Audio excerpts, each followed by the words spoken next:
Episode kali ini kita akan berbincang-bincang lagi membahas Mbak Sari. dispensasi kawin itu tuh apa gitu kan. Lalu untuk yang Kayak terjerumus ke pergaulan bebas. nah, permohonan itu aturannya Potas Podcast PTA Semarang.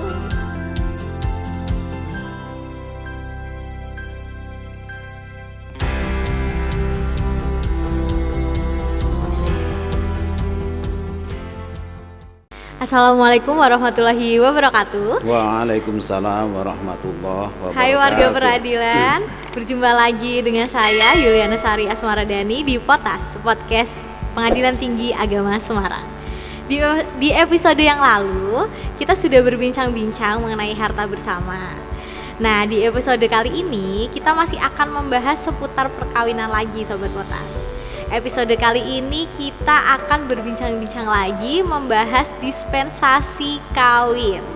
Tentunya saya tidak sendirian. Sudah hadir bersama saya di sini narasumber kita yang akan mengupas tuntas tentang dispensasi kawin. Beliau Hakim Tinggi Pengadilan Tinggi Agama Semarang, Bapak Dr. Andes Marwan, MH. Sehat Bapak? Alhamdulillah. Alhamdulillah. Senang sekali saya ditemani Bapak di sini ya Pak. Oke, Sobat Potas, pasti pernah mendengarkan istilah dispensasi kawin, entah itu di media sosial ataupun di lingkungan sekitar. Nah, apa sih dispensasi nikah itu? Dispensasi kawin itu tuh apa gitu kan? Baik, mari kita simak bersama penjelasan dari Bapak Marwan. Silakan Bapak. Ya, terima kasih. Assalamualaikum warahmatullahi wabarakatuh. Mbak Sari, dispensasi itu ada permohonan izin. Nah, mengapa harus izin? Sebetulnya ini berangkat dari dasar undang-undang. Jadi di Undang-Undang Nomor 1 Tahun 1974 itu aturan umur untuk anak bisa menikah adalah untuk anak perempuan umur 16 tahun dan untuk laki-laki umur 19 tahun. Dan Undang-Undang Nomor 174 ini sudah mengalami perubahan di tahun 2019, yaitu Undang-Undang Nomor 16 tahun 2019 yang di situ umur untuk anak bisa menikah itu dirubah. Dari ketentuan pertama itu anak perempuan 16 tahun, laki-laki 19 tahun. Ini dijadikan semuanya dirubah menjadi anak perempuan dan laki-laki sama. Jadi anak yang bisa menikah atau orang yang bisa dinikahkan oleh KUA adalah anak yang sudah berumur 19 tahun. Untuk itu karena ketentuannya harus 19 tahun, anak yang di luar umur itu kalau menikah harus ada dispensasi, minta izin. Nah, ini yang disebut dispensasi itu, sehingga KUA, Kantor Urusan Agama, tidak akan berani menikahkan anak yang umurnya kurang dari 19 tahun ya, kecuali ada dispensasi. Nah, ini berangkat dari situ, sehingga dispensasi harus diajukan ke pengadilan agama itu. Ini dispensasi itu maksudnya itu. Ya. Jadi kalau untuk yang muslim di pengadilan agama, tapi untuk non muslim di pengadilan negeri, begitu Bapak? Ya betul. Jadi untuk calon pengantin yang agamanya Islam adalah merupakan kewenangan dari pengadilan agama. Lalu untuk yang non muslim atau bukan beragama Islam, dia nanti akan minta dispensasi ke pengadilan negeri. Itu jadi sesuai dengan kompetensi masing-masing kewenangan. Saya tanya nih Bapak, untuk dispensasi kawin itu syarat-syaratnya itu apa aja Bapak? Dispensasi itu yang pertama, jadi sebelum syarat-syarat, mungkin perlu disampaikan di sini bahwa dispensasi itu nanti yang mengajukan itu orang tua dari anak tersebut. Oh, jadi yang mengajukan dispensasi kawin itu orang tua dari si anak tersebut. Ya, orang tua. Jadi bukan anaknya langsung bukan minta anaknya langsung minta ke pengadilan, nggak bisa ya Pak? Jadi yang mintakan itu orang tuanya. karena orang tuanya yang akan mengurus pernikahan anaknya. Jadi dia minta izin, dia dispensasi ke pengadilan. Lah syarat-syaratnya untuk dispensasi, mengajukan dispensasi ini bagi bapak ibu yang punya anak nanti mau menikah umurnya kurang dari 19 tahun itu harus dipersiapkan. Jadi yang pertama nanti ada surat permohonan. Jadi permohonan itu permohonan ke pengadilan. Mohon izin yang nanti ada alasan-alasannya. Karena apa dia menikahkan ke anaknya, padahal anaknya menurut undang-undang harus umur 19 tahun dulu. Tapi kalau kurang kan namanya harus punya alasan. Betul. Nah, alasannya itu disebutkan dalam surat permohonan itu. Lalu kalau di pengadilan itu disebut dengan posita ya. Posita atau alasan-alasan semua itu disebutkan. Lalu endingnya minta kepada pengadilan agama untuk mengizinkan anak tersebut dinikahkan. Nah, itu yang mengajukan ada orang tuanya, ada syarat-syaratnya harus disiapkan. Yang pertama surat permohonan itu. Lalu yang kedua tentu saja KTP dari orang tua yang mengajukan itu. KTP, lalu KK yang menyebutkan bahwa anak itu punya anaknya orang tua itu. Tersebut, Nah, setelah itu yang harus disiapkan juga kartu identitas dari anak. Oh, KI. Kartu identitas bisa KTP kalau punya KTP, kalau belum punya KTP paling enggak akte kelahiran. Lalu jadi identitas anak itu, terus identitas calon, kalau itu perempuan calon suami. Kalau itu laki-laki calon istri, identitasnya calon istri juga harus dilampirkan. Lalu yang terakhir untuk mengetahui apakah anak itu umurnya berapa, sekolah atau tidak, perlu didampingi juga ijazah terakhir kalau ada. Jadi katakanlah dia tamat SMP atau tamat SMA, itu dilampirkan di dalam permohonan itu. Nah, permohonan itu diajukan ke pengadilan, nanti akan dilihat oleh kepanitraan.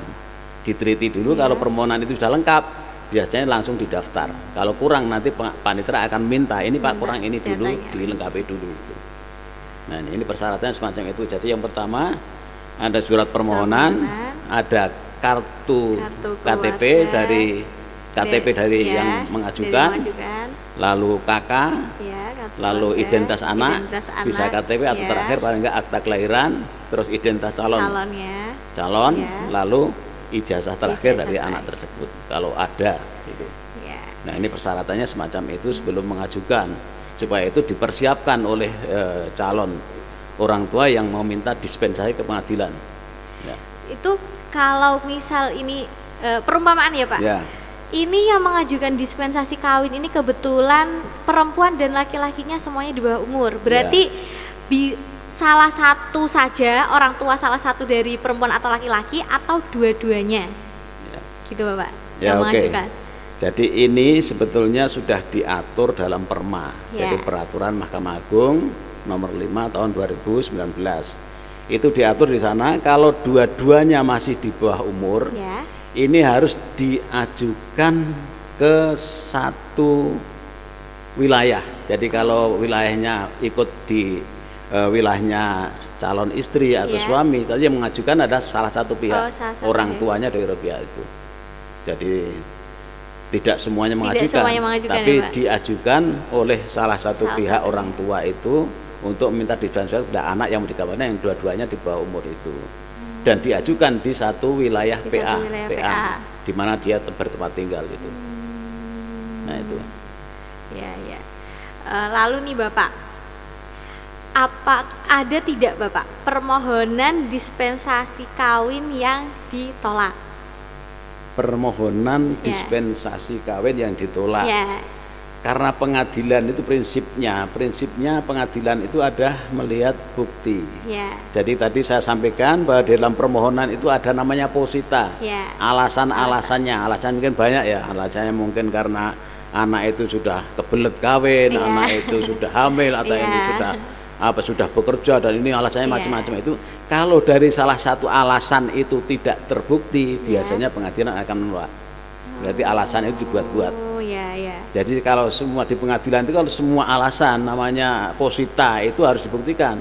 Kalau nggak terbukti pengadilan pasti akan menolak. Jadi yang penting kalau di pengadilan itu ada ada apa itu dalil atau posita tadi dibuktikan. Kalau dibuktikan benar-benar dan terbukti, maka dia pasti akan dikabulkan. Ya. Jadi alasannya hamil ternyata setelah dicek tidak hamil. Ya, alasannya karena dia sudah bekerja, dia penghasilannya sekian, dibuktikan tidak punya hasil. Ternyata masih sekolah gitu ya, masih Bapak sekolah, ya. nggak pekerjaan, itu juga bisa jadi nanti akan ditolak pengadilan karena bukti alasannya tidak terbukti. Nah, itu bisa ditolak. Ya. Ya. Lalu nih Bapak, dispensasi kawin itu diajukan karena alasan hamil. Ya. Antara lain. Antara lain. Ya, antara Misalkan lain. ini hamil kasusnya ya Bapak, Ya. ada nih dispensasi yang ngajuin karena hamil. Ya. Apakah kalau alasannya hamil akan selalu dikabulkan? Saya tidak semua alasan dikabulkan karena ada persyaratan nanti untuk khusus untuk sidang dispensasi itu ya. Nanti ada penasihatan kepada para pihak. Katakanlah nanti terbukti katakanlah anak itu tidak siap, tidak mau belum menikah karena dulu itu terpaksa dan lain sebagainya, bisa jadi nggak dikabulkan walaupun sudah hamil. Jadi pertimbangan nanti ada pertimbangan dari sisi anak, dari sisi orang tua, dari sisi ada beberapa hal yang harus dipertimbangkan oleh hakim. Jadi itu akan menentukan apakah permohonan itu dikabulkan atau tidak. Kalau salah satu aja orang tuanya saya nggak setuju anak saya itu walaupun hampir hamil nggak apa-apa, nanti biar melahirkan nggak punya bapak nggak apa-apa, bisa jadi itu akan ditolak. Jadi tidak semua yang hamil harus dikabulkan, enggak. Nanti hakim yang akan menilai. Hakim menilai kemanfaatan terhadap anak itu lebih besar atau madorotnya lebih besar.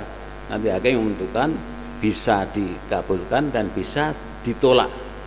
Itu tidak semua yang hamil terus dikabulkan, karena itu hamil keluarga itu kan ada banyak hal yang terkait dengan itu, terkait dengan orang tuanya, dengan lingkungan, dengan ini, dengan situ. Nah ini nanti hakim yang akan menilai apakah itu lebih besar manfaatnya untuk anak dan keluarga atau tidak. Kalau tidak akan ditolak itu. Tidak semua dikabulkan. Ya, jadi dispensasi kawin yang terjadi karena kehamilan itu juga tidak semua dikabulkan, tetap harus ada pertimbangan-pertimbangan yang lain ya Pak ya. Oh ya. Kalau begitu nanti semua orang akan jangan nekat lah ya, jangan nekat nanti kalau nggak mau dihamili dua aja nanti kacau itu. Tidak semua akan dikabulkan. Nanti lihat manfaat dan mandorotnya. Hakim pasti akan memberikan pertimbangan semacam itu. Ya. Nih, oke Bapak, untuk fenomena hamil di luar nikah itu kan banyak sekali ya Bapak ya. Nah, itu hamil ya seperti tadi itu.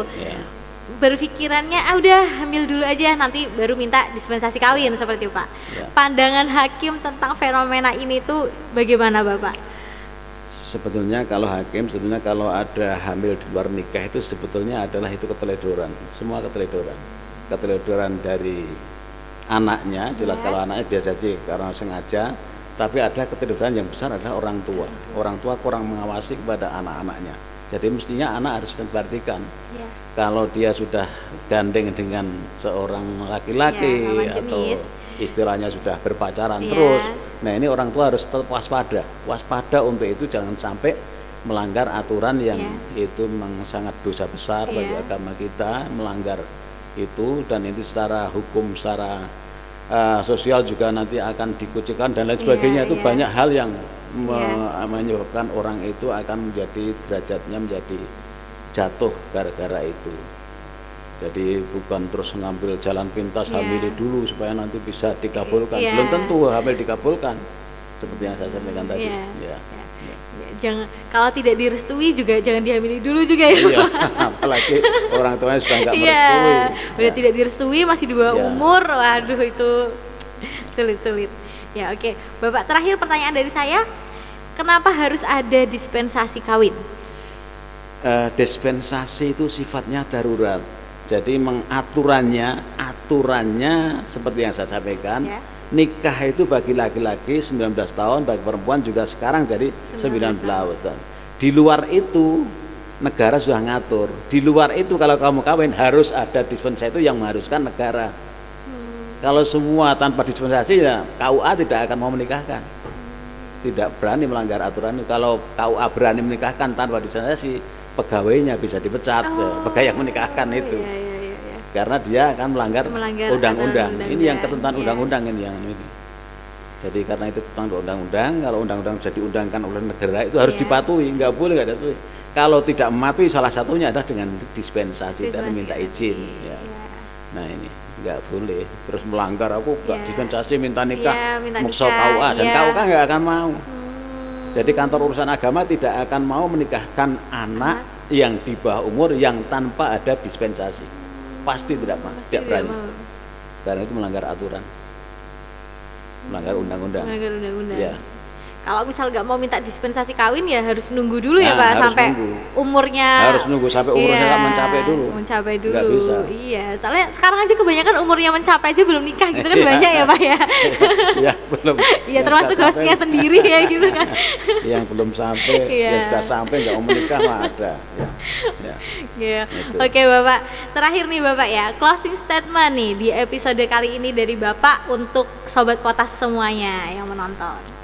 Ini, jadi dispensasi sifatnya tadi darurat, jadi mestinya, jadi sebagai orang tua, kalau tadi saya sampaikan, kalau ada hal-hal yang terjadi pada anaknya, yang menyimpang dari ajaran-ajaran agama, ajaran-ajaran etika, apalagi sudah gandeng dengan laki-laki lain, ini harus tetap waspada, karena yang namanya dispensasi itu pasti juga sifatnya dispensasi, itu tidak seperti yang normal. Jadi normalnya harus 19 tahun baru bisa menikahkan.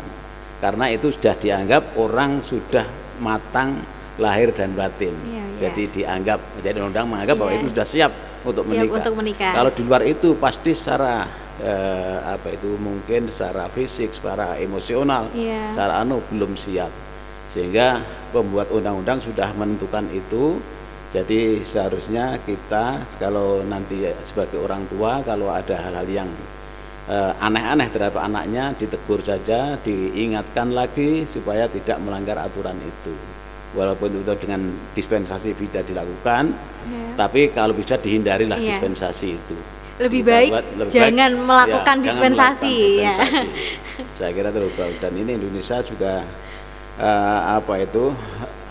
mencermati atau melihat sebanyak mana dispensasi yang ada di itu kalau bisa ditekan supaya jangan sampai ada orang-orang yang minta dispensasi kawin karena itu masih di bawah umur dan pasti nanti permasalahannya banyak. Bisa jadi kawin muda itu nanti secara fisik dia akan lemah, kalau belum umur melahirkan dia melahirkan pasti nanti akan akibatnya di kesehatan Bapak. Di kesehatan, di samping itu juga pendidikannya akan umur 19 tahun itu kan tamatan SMA. Iya, betul. SMA mestinya pendidikan kita harus lebih tinggi lagi. Mungkin dari sisi nanti kematangan emosi, pasti anak-anak yang masih di bawah umur emosinya nggak terjaga sehingga bisa jadi keluarganya akan cepat menjadi keluarga yang broken home, pertengkaran, takut terjadi nanti perceraian juga ya Bapak malah. Makanya ini kepada orang tua yang itu harus diperhatikan anak-anaknya supaya nanti ke depan anak-anaknya itu bisa betul-betul menjadi anak yang betul-betul baik pada masa depannya dengan nikah yang sesuai dengan umur yang ditentukan undang-undang. Saya kira itu. Jadi untuk orang tua di luar sana dijaga pergaulan anaknya ya Bapak ya, jangan sampai terjerumus ke pergaulan bebas. Anak-anaknya juga kalau dikasih kepercayaan sama orang tuanya harus menjaga sekarang, jangan sampai terjadi hal-hal yang tidak diinginkan, apalagi sampai minta dispensasi kawin ke pengadilan ya Bapak ya. Jangan. Oke. Baik, terima kasih Bapak atas bincang-bincangnya hari ini. Semoga dapat bermanfaat untuk Sobat Potas yang menonton. Jalan-jalan ke kota Kediri, saya Yuliana Sari pamit undur diri. Sampai jumpa di episode Potas berikutnya. Wassalamualaikum warahmatullahi wabarakatuh. Waalaikumsalam warahmatullahi wabarakatuh.